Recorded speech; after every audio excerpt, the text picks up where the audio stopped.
So minor bridges are like they are lesser span of this one. So basically, if you can say 40 meters, 50 meters, 45 meters, 60 meters, what we can see. And minor bridges are still less than that, around 30 to 60 meters, around 30 to 40 meters. Then in special cases, we have this RUB.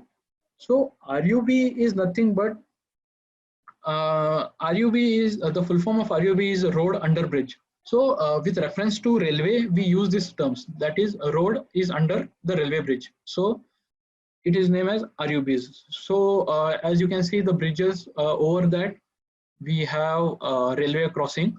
Similarly, we have ROBs, which is inverse of RUB. So it is road over bridge. So as I said that railway will be the reference point. So with respect to reference of a railway, either the road will be up or below. So if it is below it, we call it as under bridge. And if it is above railway line, then we call it as railway over bridge. Then we have RFOs. So maximum RFOs, if you can see it in Mumbai. Local trains, n number of RFOs you can say. The full form of RFO is rail flyover. So like we have flyovers in vehicular traffics also. So similar cases with the railways. Then we have another simple type of bridge is the FOBs, which is a foot over bridge. We call it as a pedestrian bridge also, as you can see in the railway or any crossings over vehicular traffic roads and all, you can see this. Then the basic type of bridge which everyone knows is the culvert. So culverts can be like it can be a pipe culvert also, or it can be like an RCC like a rectangular culvert also. So again, all these type of bridges will be classified based on the material, type of span, everything. Okay, so let's see. Every time we always hear about Golden Gate Bridge, Millau Viaduct, this, that, and why don't we just look at our history? So why don't we, since India is no far behind than any other countries, so let's take example of our country itself. So the Bandra Worli Skill-Lync. So official name of it is Rajiv Gandhi Skill-Lync. So if anyone has visited, it is one of the marvelous engineering done by Hindustan Construction Company SCC, and it's one of the remarkable and one of the most beautiful bridges all over the world. So it is a cable stayed bridge. It's not a suspension bridge. In India, we don't have any suspension bridges. The only suspension bridges what we have is only for the pedestrian type of like a crossing.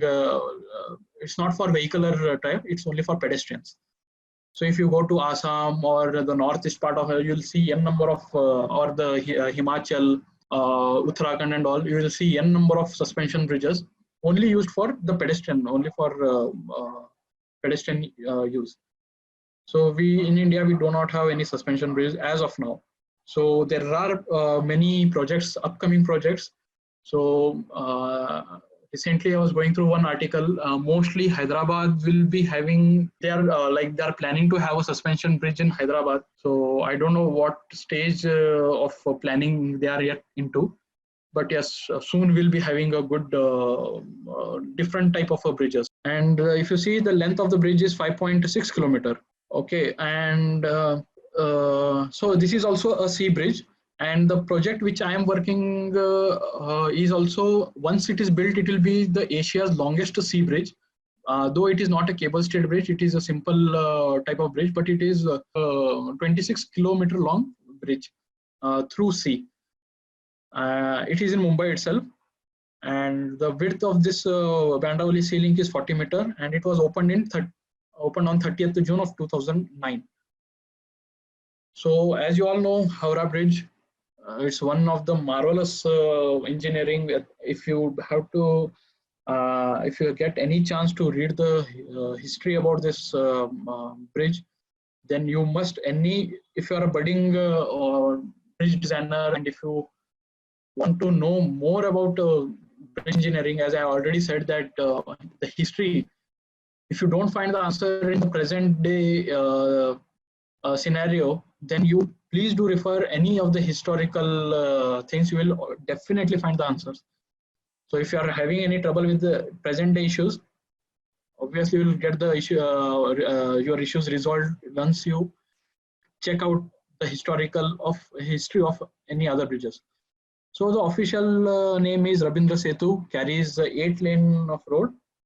It is 705 meter long, and it was opened in 3rd Feb 1943. Okay, so this is one of the steel bridge, you can see. So this type of bridges, what I was telling you, it is a through type of bridge. Okay, the truss is above the main carriageway. So if you have to like appreciate any civil engineering marvel in India, then Sarai Ghat Bridge is one of the best examples that you can go. So this is a double-decker type of bridge. So you will see a railway beneath, and there is a carriageway for vehicular movement at the top. So the vehicular movement is on the above, and below you have the railway crossing. So this was built in this was opened in on 7th June of 1963. So this was far ahead.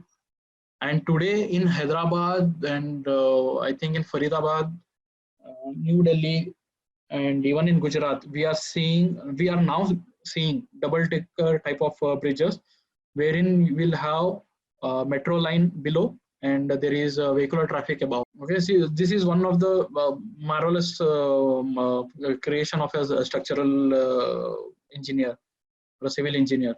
So this is basically a steel type of bridge only. So it is a 1.5 kilometer long bridge. So you can see that it carries rail come road. So now coming to, as I said that earlier, we used to take decades to like design, years to design and decades to build in simple way. So now it is like months to design, or I can say days to design, and years, hardly years or months to build. So we have reduced this drastic timeline because of the advancement of the computer technology. So once this leading software came into picture, there are if you can see, there are n number of softwares in field of buildings. You will find many like ETABS, then SAP 2000, STAT Pro. There are, you name it, and there is a software for it.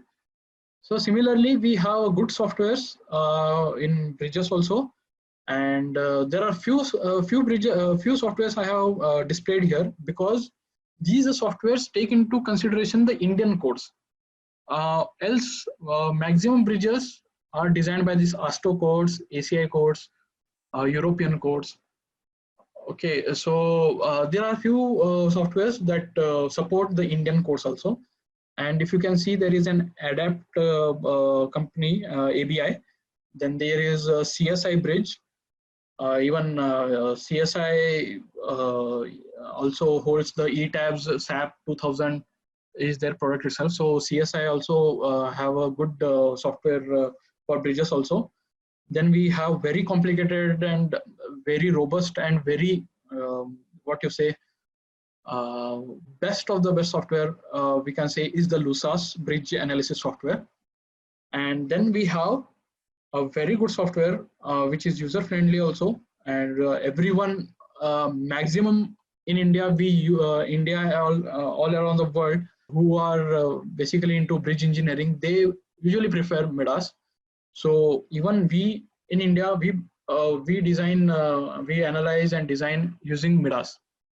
So why MIDAS is more superior than all other softwares?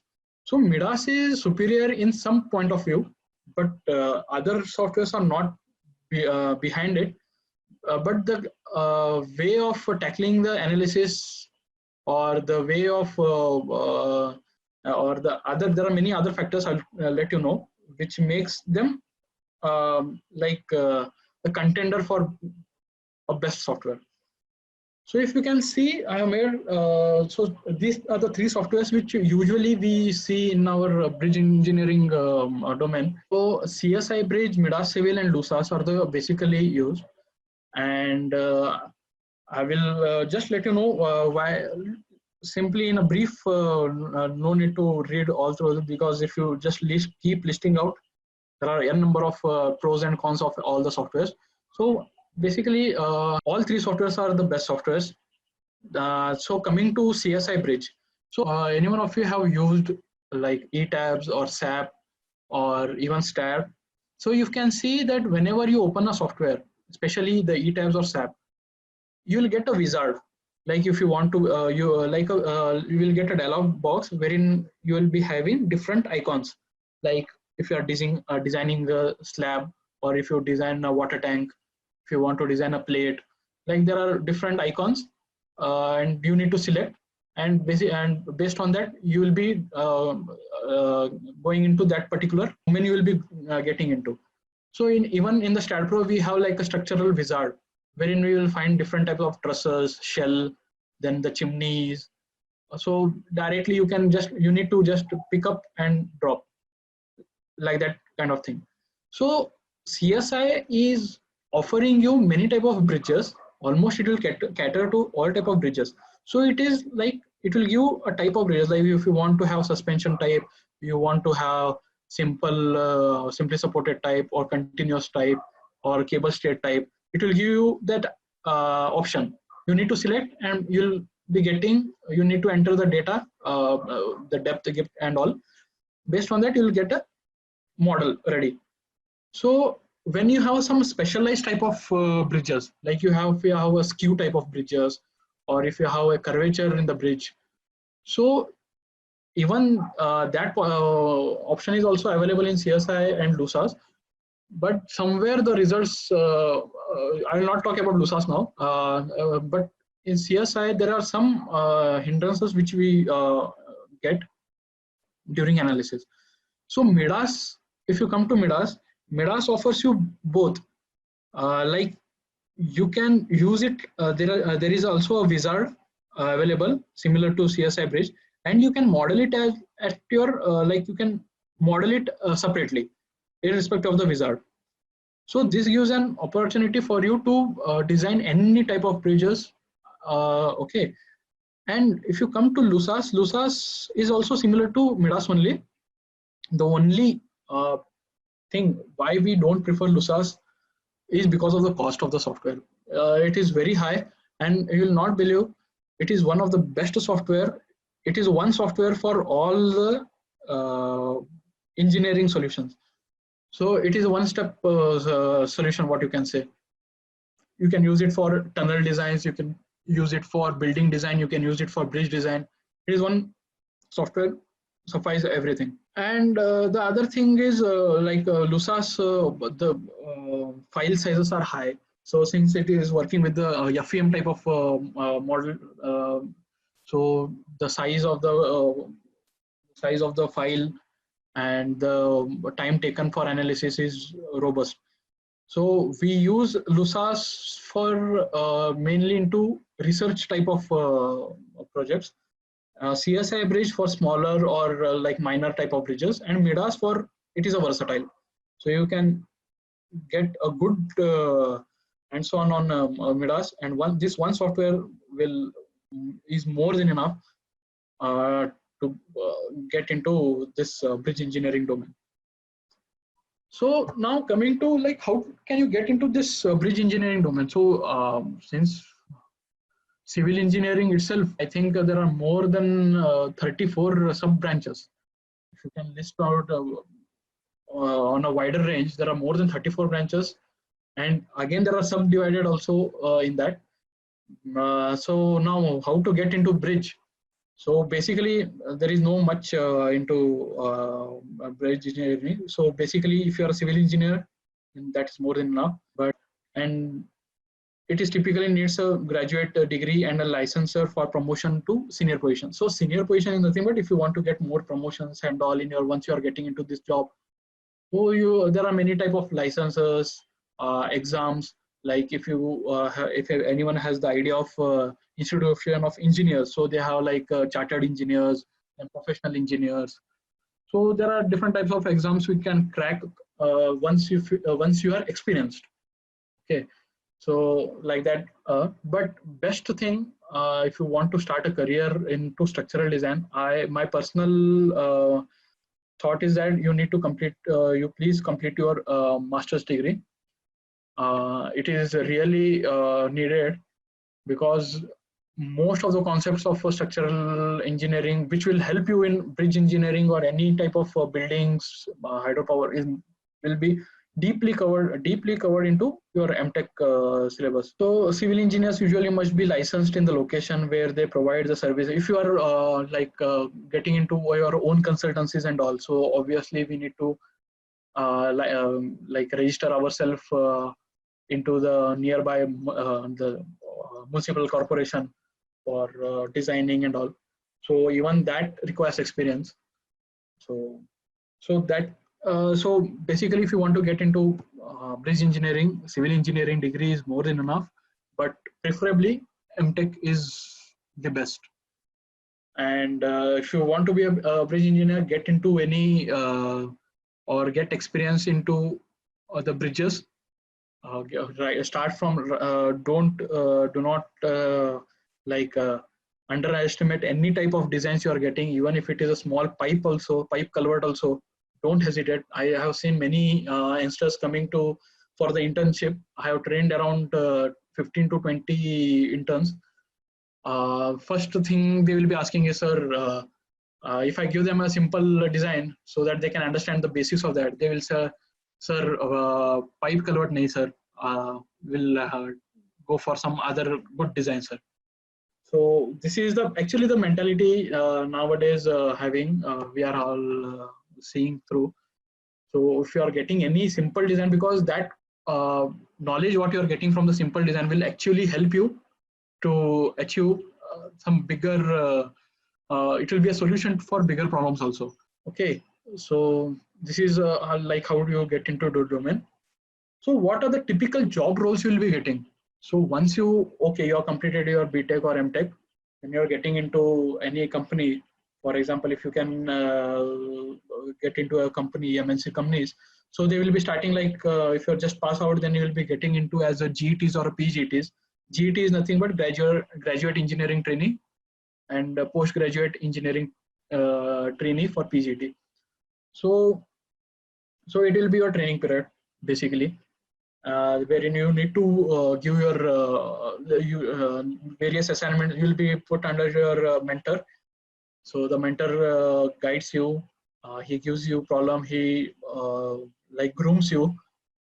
He uses various assignments. You need to do the presentation right from the basics. You will come to know about whichever domain you are getting into. For example, if you are getting into a company wherein they only design steel bridges, so everything related to steel will be right from application of the load. What are the type of loads? Still, I want to go into basics like what are the types of stages of analysis, what is limit state, what is working stress. Right from there you'll be taking them through. Okay, so it will be varying between like 6 months to 1 year in a particular company, maximum to 1 year. So after that you will be coming into a junior engineer role, where you will be giving so you will be a part of a core team, where you will be given some of the part of the work. So you will be responsible for that part of work given to you, and no doubt there will be seniors to guide you and all. So once you are done with that phase, which usually it will be another 1 year, then you get into a senior engineer role, where again you will be given more responsibilities. So earlier you used to get a part of the project. Now you will be working as a module. If a module has different subdivided domains, so you will be handling that whole module. So that will be a good opportunity for learning. And here comes the picture, wherein you will be also learning the cross engineering domains also. Like I'm a structural engineer, so if there is a requirement of electrical conduit to be going under, for example, there is a building and there is a beam. So if you want to have electrical connections from one end to other, and there is a beam in between the pipelines, or the fire pipelines or any electrical pipelines. So how will you manage? How will you have an interface between the other domains of engineering, like electrical, then we have this plumbing, mechanical parts like HVAC, ACs and all. How will this cross interface will be there? Then you will get into an assistant engineering manager role. So from GET to senior engineer, I think it will be hardly take you 2 to 3 years. Then you will come into assistant engineering manager position. So here you will be given the taste of management. Now the management comes into play, wherein everything what a project needs, or how the project comes, how the project is actually executed, you will get the taste of it. Like for example, if I say, if you will be designing also, no doubt you will be designing everything, but you will have to manage also. So assistant engineering manager will be having like 2 senior engineers under 2 senior, for example, 2 senior engineers, and each senior engineer will be having 2 junior engineers, draftsmen, or any other and engineers from other domains also. So here you need to manage the team. Also have like you will be like working with the budget. You will be helping like every company puts a tender if there is a new project. So if you are working for a company like HCC or L&T, so you are a designer, your company asks you to design something for that. To win that project, you need to have the designs with you and also the quantity with you, so that on what quantity they will be bidding that project, so that you can get that project. So even the cost involved, the specification, what type of for example, if it is a bridge, what type of bridge, what material to be used, so will it cost, the cost comes into picture, the finance come into picture when you are a manager. Okay, then comes the engineering manager. So he is like the boss, and above that comes the chief engineer, who is literally the project manager or the project director, you can say. Okay, so in different companies there will be different roles. Names will ultimately, these are the 6 main roles. Okay, the names will be different, like a project engineer 1, project engineer 2, associate engineer 1, 2, like this. So basically overall it will be like this. So what I want to tell is, right from GET phase to the assistant engineering phase, basically you will be taking around 5 to 6 years. So this is the only period where you will be actually design the things. Once you get into engineering manager phase, then as I said, the cost comes into picture. No doubt you will be designing, but mainly more than designing, you will be guiding your subordinates.